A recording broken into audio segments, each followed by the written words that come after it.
right, y'all. Can everybody hear me? Okay. Okay. This is a so quick question. Whose first time is it in the talking circle? Raise your hands. Yeah. Okay. Mine too. First time in the talking circle this weekend, ladies? First time? Yes. Okay. So this is very different for me because all the talking circles that have been happening. Let me make sure I'm set up correctly here. Yeah. Okay. Adjust. We must adjust. And not make things fall. Okay, hold on one second, everybody. Let me get this out the way. Yeah, I just want to get it. Hold on. Right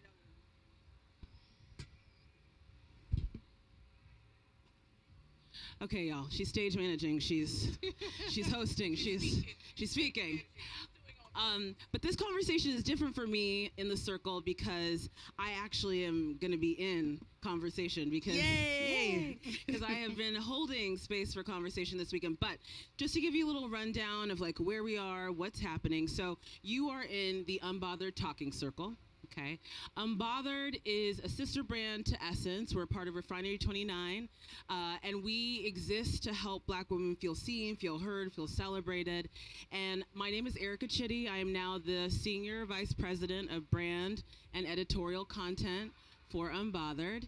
And I got brought on, actually joined the brand in February to help evolve the brand from entertainment and culture towards well-being and culture. So that's a big part of what this space is about. Most of my life, about 15, almost 20 years now, I have focused on helping women tell the stories of their bodies, not only to themselves, but to each other. I was a full spectrum doula for many, many years, writer, founder. I built a women's health company that was a women's health information app. That company was acquired, and then I had a little bit of time to myself, and then I found myself here. And so, I really exist to help people figure out how to feel more connected. And so when we were planning for festival, I was like, no panel, no stage. I was like, I really want a different experience where everybody feels, hello, hi, where everybody feels like they can be a part of something and that their internal knowledge, their embodied knowledge is valuable and can be a part of this bigger conversation. So hence the talking circle. So I don't know when the last time is that you sat in circle with a bunch of other people, but hopefully there's more of this in your life from here, because in this very hyper digital world we live inside of, we need to be connecting more, and the actual physical space is designed to do that. There's also, if you haven't seen, there's breast health screenings to the left. So please make sure if you have time to get an appointment to do that. We would love to have that happen. And so the circle has a couple of guidelines to it. So in the circle, there's no expert, there's no like speaker vibes. It's 3 roles. The first is the keeper. The keeper is here to make sure conversation keeps flowing and that you feel like you're being taken care of, passing you a mic when it's time for you to speak, or a tissue if there's a tear that's falling. That's gonna be me. I'm gonna be your keeper. And then we have our anchors. So, well, in this case, one anchor, Miss Erica Hart, is going to be basically giving us, offering us wisdom, taking us through this conversation together. And then we have the circle, which is all of y'all. So we want you to lean in and participate as we're talking about Love Island and what it means to us as a community. But before we do that, we're going to do one quick thing. So we always open every single circle with a clearing, and the clearing is super quick. We're going to rub our hands together, and then we're going to clap. And the reason we do it is to kind of keep everything that was out there, and to help us drop into whatever we're doing in here together. Okay? All right, hold on. Let's rub our hands together real fast. All right, take a deep breath, just like relax your shoulders. And on 3, we're just gonna clap one time. Okay? 1, 2, 3. Amazing. Very good. Not every circle is coordinated. Yes. Okay. So, hi. All right, let's get into it. So wait, before we start, who be watching Love Island here? Oh, good. Thank you. Thank you. Good. We are. Oh, this is going to be robust. It's going to be robust. Yes. It's always so nice because not everybody has checked into the asylum that is Love Island, right? Some of us have continued on our lives. Some of us are free. Some of us are free. Yeah. Okay, wait. So before we start, I want you to introduce yourself. I want you to talk. Just give us a little bit of info for those who don't know about your robust existence in our universe. Thank Please. you. Hi, everyone. My name is Erica Hart. I'm looking at you like, what is my name? Your name it's is your Erica. name. It's my name. But with a C again. My name is Erica Hart. My pronouns are she and they. I am a Black, queer, non-binary sex educator. I've been teaching sex ed for the past 15 some odd years to young people as young as kindergarten all the way up to the collegiate level. And I'm also a breast cancer survivor, so you may or may not have seen me. Thank you. Shout out. You may or may not have seen me topless on the internet because I went topless at Afropunk 10 years ago this year, actually. Wow. To raise awareness amongst Black folks who are oftentimes kept out of conversations of breast cancer advocacy, and in particular Black, queer, and trans people. So I've been topless in many places, so you may or may not have seen me. Yeah. I'm clothed today though, and She's clothed. I'll keep my shirt on. I'll keep my shirt on. But I really love you. I love your work. We've really grown up together in this space. We really have. Yes. Yeah. So unsurprising that we both are into Love Island. So I think the first thing I want to say about Love Island, so people that know me, y'all are meeting me today for like the first time, but if you know me in the world, people are very surprised that I am tuned into Love Island because they're like, oh, that's like such a vapid show, that's a silly show, I can't believe you're spending your time with reality TV. Now, mind you, I watch a lot of reality TV because I see it as an anthropological, ethnographical, it's a snapshot of our nation. You like it, you don't like it, it is a version of the truth. What do you think? Yes, I agree. I actually want to know what other reality TV you watch.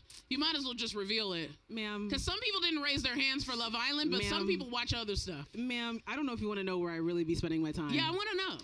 Okay, so I am a Bravo Universe person. Okay, yes, of course. Thank you. Yes, come on. Thank you. Yes. And I now am a Sierra devotee. Okay. I had not touched Summer House. Okay, I haven't really watched Summer House, but I've been seeing the conversation. I came in for the discourse. Yes. The discourse is men are trash. Sorry. Yes, Love you guys, but that was basically the discourse of the show. It's true. But I watched it in order to discover, okay? Yes. In order to discover that. I do really like Housewives. I wish, my entry into reality TV was Housewives of Atlanta. Okay. Because naturally, right? Okay. Because that's really where it all began. Nene is the universe of reality TV. Miss Nene. Yes, the queen. Patron saint. Nene. Yes. And then I kind of also find myself, I like to watch a lot of food shows too. Okay. Because I like to just like see like food. You would count that as reality? Some of it, yeah, because it's a little constructed. Okay. And then I think my other kind of big obsession, and I'm really sad that it's over right now. Oh my gosh, it's another room. It's a Age of Attraction. I liked Age of Attraction. Really? Yeah, I liked it. Okay. I liked it. That takes a lot to admit. Yeah, I didn't mind. I thought it was a good format. Okay, what about you? I hated Age of Attraction. I refused to watch it actually in protest because I think it's weird. It's a slippery slope. But I'm going to need you to watch it. I'm going to need to watch it. Return to protest. I'm going to need to watch it. Return to protest with details. Yes, with details. But I think I can admit in this space, I watch Married at First Sight, Love is Blind. Yes. I'm Housewives universe. I didn't see Housewives when it was on live. I binged New Jersey. I binged New York. And then I stopped watching New York when all the OGs got fired because I'm like, yes, they are all racist and they needed to go, but that is New York. That is New York. It's a version of New York. They are white, racist people in New York, and that is what it gives. But they needed to go, but then when they got a new cast, it was a hot mess. Atlanta, I mean, there's no other housewife universe other than Atlanta. Like, they literally set the standard. They really did. I love 90 Day Fiance. Woo, how do we not talk about this? That's what I was missing. It's because I'm tired. We are day 3 of festival, y'all, so I'm tired. 90 Day Fiance is good. But not just 90 Day Fiance, the whole universe. The whole before universe. Before the 90 days. Yeah, after the 90 days. I just wrapped on before the 90 days. This season, lots going on in there. Lots going on. Lots going on. Again. I mean, that could have been a whole other talk. I mean, we'll get there next year. Next year. Okay. Come back next year for 90 Day Fiance. We're going to get into that. 90 Day Fiance talk. But let's get into Love Island. I want to hear just like, what's your like top level tea, your top level take. Of this season, right? This season. Okay, Erica. I want to hear it because I have thoughts too. Top level tea. Okay. I'm going to back out too because I want to be able to see y'all to the left of me. All right. First and foremost, I do want to say that I wrote a book and it's out. Okay, it's right across the way being sold at the book festival. And I say all that to say my book is called Nasty Work. And in the book, I talk. Hey, hello. She has the book, hello. y'all. She has the book. Somebody She has has the the book. book. She has the book. Somebody. She has the I book. did not pay her to do that. Nope. I did not. No. Oh, that's so we cool. love it. But in said book, I have a chapter on Love Island. And the reason why I discuss it, because as a sex educator, I can see all these themes in the ways that we are being really indoctrinated to perform relationships, sexuality, desire, dating, in this really like pressure cooker of a show, right? The whole premise is that the best couple wins, right? Which really puts on a pedestal relationships, because when people get voted off, what do they say?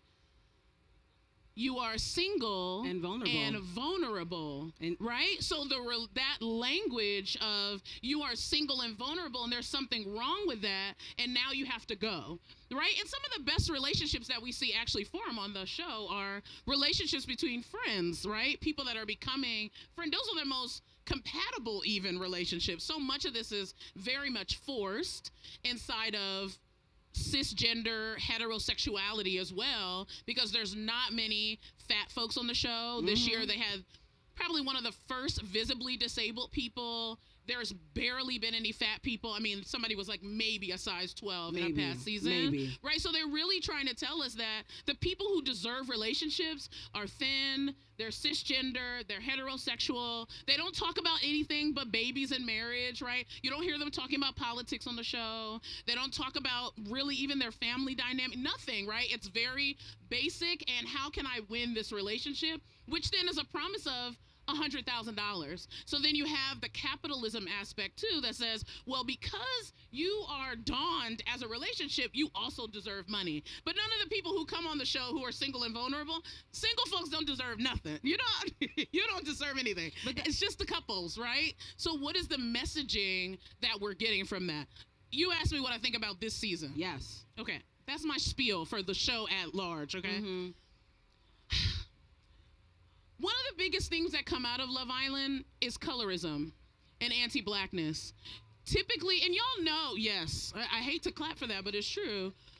We understand that Love Island comes from the UK, right? They've only started doing it in the US for the past 8 seasons. In the UK, we see dark-skinned black women go on the show, and they are immediately voted off, right? And oftentimes it is, oh, you're not my type. My type is typically, the white people colorism of blonde hair, blue eyes, or what do they say? Dark and handsome, which I'm like, what do white people mean when they say that? What you talking about? They're not describing a black person, right? No. So even when we see the same thing in the U.S., where a lot of black people who do not have proximity to Eurocentric beauty standards are literally voted off pretty quickly. So with this season, I see so much vitriol towards Anaya, right? And I think because Anaya has she is unambiguously black, right? A dark-skinned black woman. And typically the messaging that we have about dark-skinned black women is that they're not deserving of relationships. They're not deserving of being tender, of being soft, right? They're supposed to struggle. We're supposed to see them super upset and angry, and then we're supposed to literally discard them. So in the commentary I see about Anaya, and then also the production of it too, I'm like, we're creating the same narrative. Well, you know what's interesting about Anaya, and I have a lot of thoughts about it because I'm scared. Yeah, you can. Okay. But you stay close to me though. You stay close to me. Don't move away. Don't move away. Be scared, but stay close.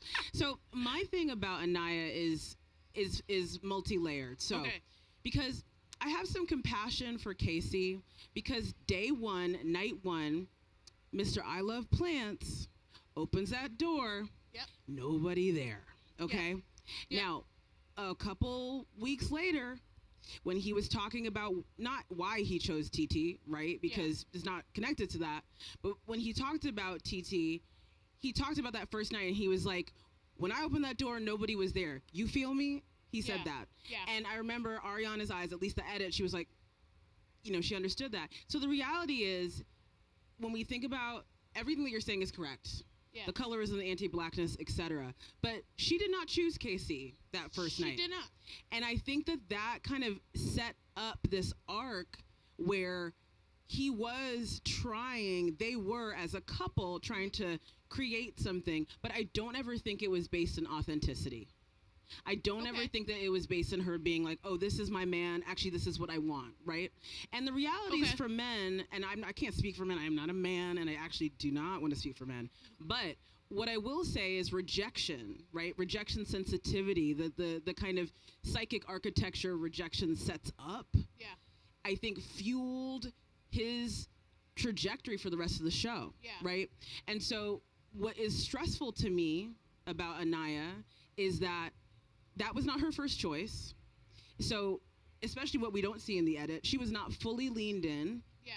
And I think that's actually why it feels the way that it feels. And so her anger, her upsetness about Casey coming back with somebody else has, I think, a little bit, and this has nothing to do, love you, Anaya, it's not personal, but it has a little bit to do with privilege, right? I think she was just like, you should stay with me because we are, and Kiki was kind of tapping into this when she was here 2 days ago, you and I are the two dark-skinned black people in this house. We should be, locked into each other for all of the reasons that we should be, right? The unspoken reasons in our community why we're going to show up for each other and choose each other. Yeah. But she didn't do that to begin with. So I think it just made things super rocky. And then for her to get upset. Now, the reality also is, and I'm sorry, y'all, I'm really going in here, but more than likely, given Anaya's socioeconomic background, she probably went to a private white institution or a public school that had that type of setup, right? So the reality actually is when she started connecting with Carl, y'all, we were very excited outside here. We were Brandy and whatever the princes in the Cinderella movie, like people were like, we're going to Blazia, we're ready.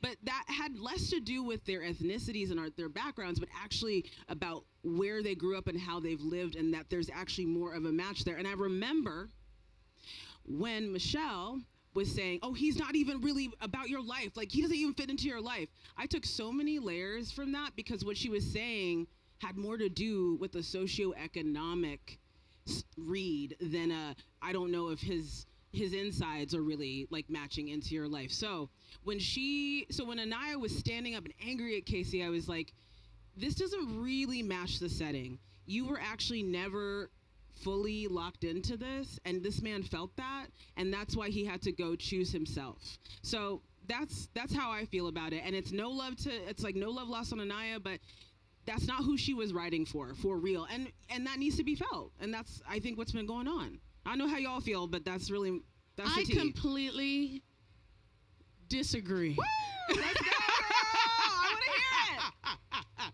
Let's hear it. Anaya was also not chosen on that first day.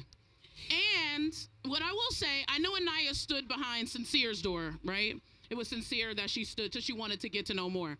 However, Casey stood behind the plant door because he thought more women would want to be over there.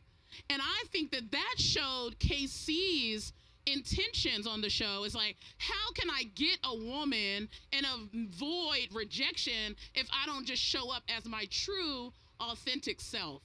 And I think my biggest issue with Casey is that you don't have to match on the first day to be connected, right? You can match down the line. You can see that potentially there's a connection somewhere else. And I think that's what happened with Anaya and Casey, because to me, a lot of people said, oh, I don't see their connection, they're not compatible. I think they're actually quite compatible. I think that the letter writing, I felt like their conversations were dope. Where Casey had me, I was crying, was when he was talking about, I love dark-skinned women, and dark-skinned women are the blueprint, direct quote, the blueprint. And then, what did he do? He said, dark-skinned women get the short end of the stick, and then what did he do? He treated a dark-skinned woman like absolute dog shit. And I personally have been watching Love Island for quite some time. And yes, people will go to Casa Amor. They will go and hook up with other people. And they will come back with their literal tail between their legs. And I think why Anaya was so upset is because he saw her upset. We didn't see all that stuff. She didn't see all that stuff he was saying at Casa Amor. But he said, I did this for myself. not Anaya. And I felt like you see that she's upset, but somehow you're not connecting with how she feels, right? It's like you are completely disregarding her feelings and only thinking about yourself entirely. And also, that grandma comment, nah. Well, okay. Nah. Now here's the thing. Yeah. I'm gonna lean in and say I agree with a couple of things that you're talking about, Yeah. right? Yeah. Like Sorry. I get you in the sense of him saying black women are the blueprint, dark-skinned black women specifically. Yes. And the reality is, like, he didn't deviate from that choice in terms of who he's actually choosing to be with now.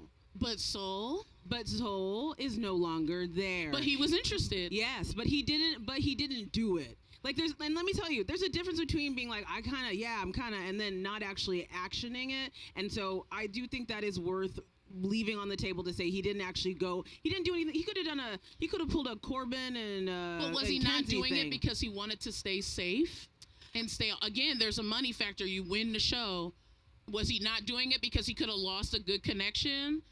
I mean, look, I can't say the motivation behind the yes or the no of it, but I do think, though, especially as two black women, I think we have to hold and you do what you need to do. Yes. But I feel like we have to hold the line of being able to see both sides compassionately, because I do think that Anaya, where she's coming from, I do understand, but I also understand where Casey's coming from. I think that there's because what I'm not liking right now on the internet is the mutual vitriol towards both of them. There's no safety offered for either of them inside of this dialogue right now. Yeah. And so I just think that we need to just hold space for the multiplicity of the situation versus being like it's this or it's that.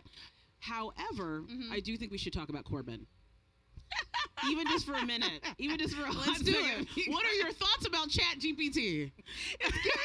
It's definitely giving ChatGPT, but also the thing that I actually wanted to talk about, I'm so glad we got here, is that most of those folks in the villa are pandemic high schoolers. Yes. So, like, the way that they were socialized. Yes. It's Zoom school. It's like your life has completely halted. Yes. You don't know what the kind of, the psychic energy at home was with parents not going to work. Yeah. And so I think there's a little bit of that going on in how some of these people are, I think. And I do think that Corbin's only, 22? Yeah, he's a baby. So I think that might be a part of it, too. Like, it's different to how you and I were socialized 100%. Yes. I think Corbin is absolutely somebody from Miami. Is what I will say. Yes. Is a racially ambiguous mixed race. I think he's Blasian. I believe. Yes? I think so. Don't quote me on that. Don't quote me. But I think he is absolutely colorist, right? Like when they were doing that weird bedroom challenge and Anaya came over to kiss him, he was like he looked repulsed. Yeah. And the fact that he doesn't seem interested in getting to know any of the dark, he didn't try to pull Trinity. He never tried to pull Anaya. True. Right? He went right for Kinsey, right? Which was, and then Melanie sort of too, but Melanie has just been, so focused on Sincere. And one of my good friends was like, I think Corbin and Melanie would have made sense. I don't know. You don't think so? You don't think so? You can see that, right? You can see that. Also, I'm going to prep this mic because I think we probably have 5 more minutes. God, please Does anyone want in. to say anything to us about anything? Oh my God, we have so many things to talk about still. Yes, ma'am. 5 minutes is just not enough. I know. It's just too short. We're gonna refine Hi. it. Good morning. Good morning, everyone. I have been in this Love Island conversation so deep. Yes. And I respect everyone's opinions about it. And unfortunately, when you watch TV and you're in life, you try to just be surface level and be like, everything's not that deep. But unfortunately, it is that deep. It is that deep. And sometimes it can become tiring 100%. to stand on business, especially when you're standing alone. But hey, I'm good for that. But I just want to kind of go back to the grandma comment really quickly. That was a very deep comment because I think when we talk about intimacy and affection, in that space, I guess the Love Island space, it makes sense for there to maybe be something extra going on. Yeah. When in reality, Anaya gave a lot of intimacy, the hugs, the kisses. A lot of times they kiss too much, if you ask me. Yeah. But there was something so deep and nasty about that grandma comment that I think kind of went over everyone's head. Yeah. But for me, that's when it started, where I was like, Casey, no, we were rooting for you. What are you doing? What are you doing? And then for you to have that conversation with someone who we know is in this house doing the fool. And a lot of times, like I tell my friends, how somebody talks about you with their homeboys or with their friends is what matters the most. Period. Come on. So I just thought that was not a good look for Casey, and I think that's where this started, where we all kind of were raising our eyebrows. Absolutely. And the expectation that you have, that you're entitled to a woman's body, right? And then calling her out of her name to assert that, well, he said, I'm not getting anything, as if, what is it that you want, right? What is it that you are expecting from her? You know what I mean? Like, that felt like, what are we teaching everybody, but especially young boys, about how, to regard a woman's body, like, as if that means something about you? Because as soon as he went to Casa Amor and got with Titi, it was like, well, I want her because she wants me.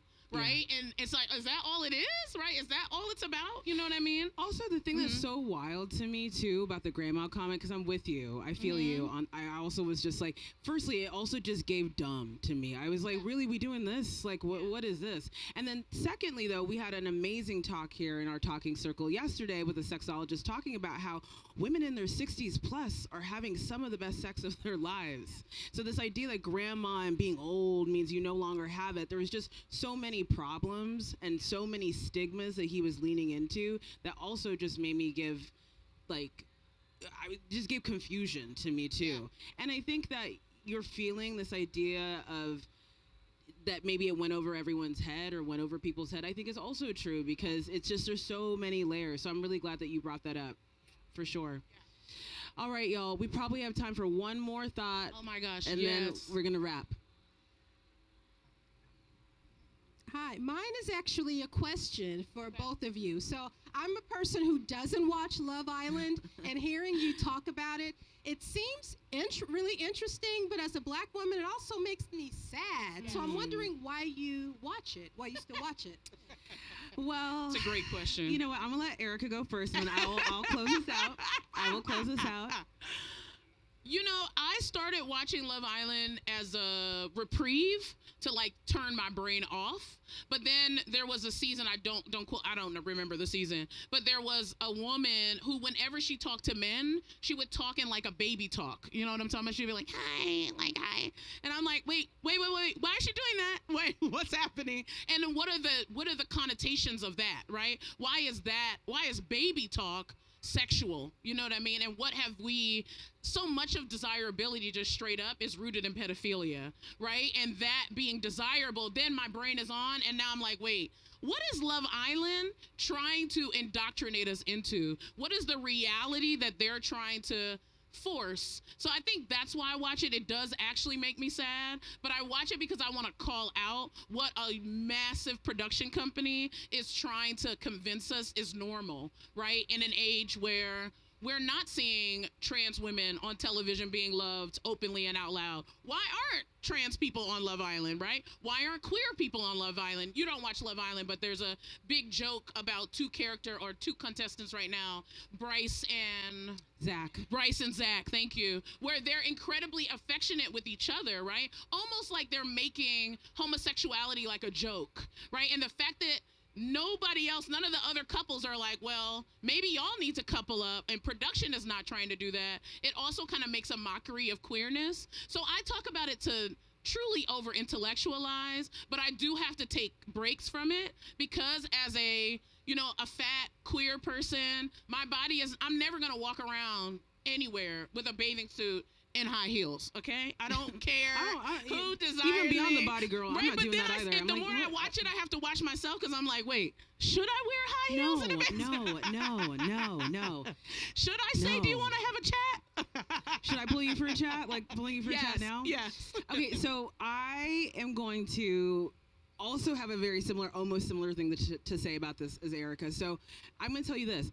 I, as a reality TV stan, did not watch Love Island initially for the first even when it was in the UK, because I love me some UK reality TV too. because I was like, this is way too many episodes. It's about 40 episodes in the UK. The episodes are anywhere from 40 to 90 minutes long. I was like, who has the time? Who has the dedication? So it was a no for me for a long time. But not this past season, but the season before, Serena, these girls, these dark-skinned girls with the boho braids, like started to pop up, and I was very like interested. I was like, oh, more girls that look like me. I like this. And so it was actually the casting that started to pull me in, because the casting started to ring ding ding for me.